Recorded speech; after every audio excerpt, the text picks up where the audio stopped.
plantearme en exigencia. Quiero que hablemos de un concepto que surgió en Chile, que es el concepto de autopoiesis. El concepto de autopoiesis surge en mí en el intento de contestar una pregunta que me hace un estudiante en 1960 en la Facultad de Medicina cuando yo dictaba un curso de biología.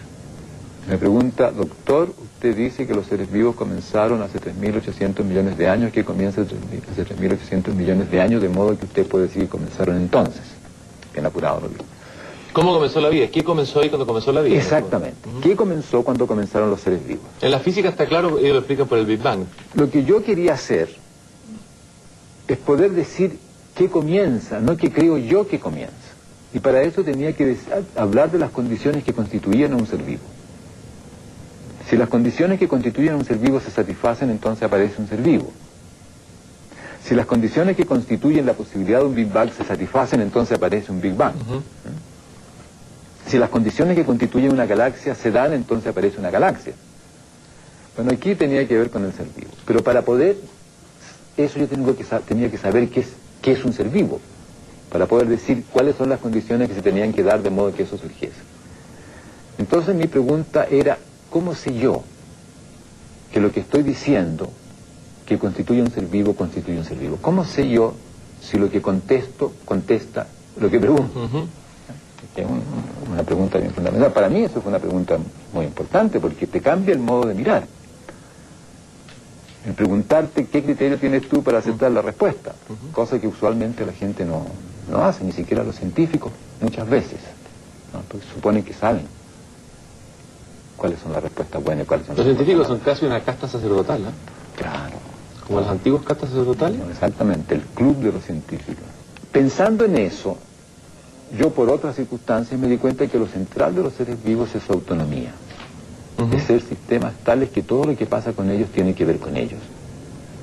Que lo externo no especifica lo que les pasa, sino que gatilla procesos que tienen que ver con ellos.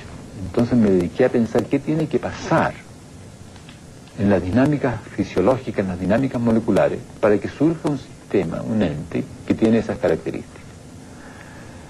Y desde todo el conocimiento que yo tenía en esa época, estoy hablando de 1963, 64, empecé con la pregunta del 60 y la contesto al final del 63, me doy cuenta de que lo que pasa con los seres vivos es que todas las moléculas que los componen se producen allí. Entran moléculas y salen moléculas y forman un remolino de producciones moleculares, de modo que las moléculas que se van produciendo participan en la producción de las mismas clases de moléculas, constituyendo una unidad discreta. Y es a eso lo que he llamado autopoiesis. ¿Es una especie de autarquía biológica o no? Es una especie... No es autarquía porque hay un flujo molecular, pero es una dinámica en la cual lo que ocurre en esa dinámica como procesos de producciones moleculares da por resultado el sistema en la cual esos procesos moleculares se producen. Entonces se produce a sí mismo.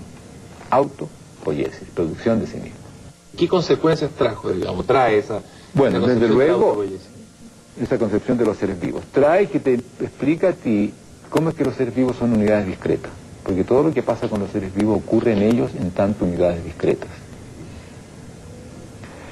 Te permite entender qué es lo que se conserva en la historia evolutiva.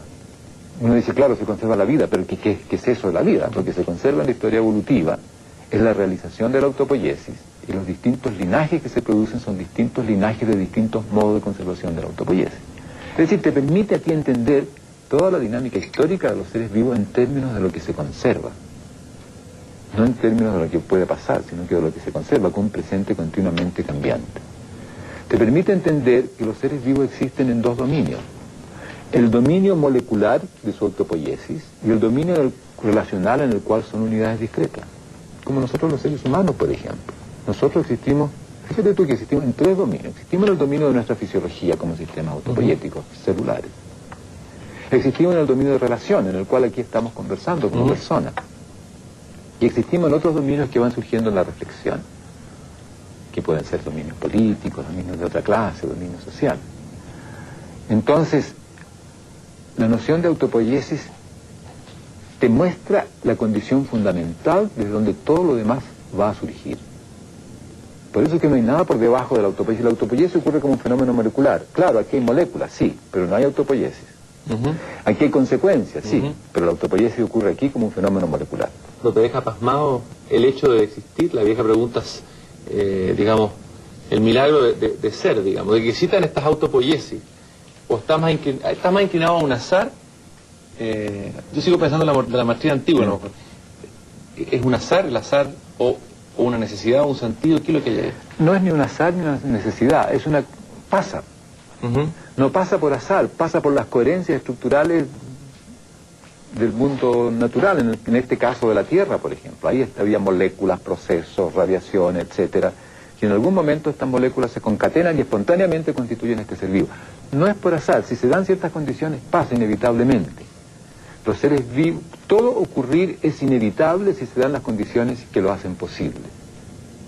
Ahora está la belleza, uno sorprende ante la belleza. Pero la belleza es una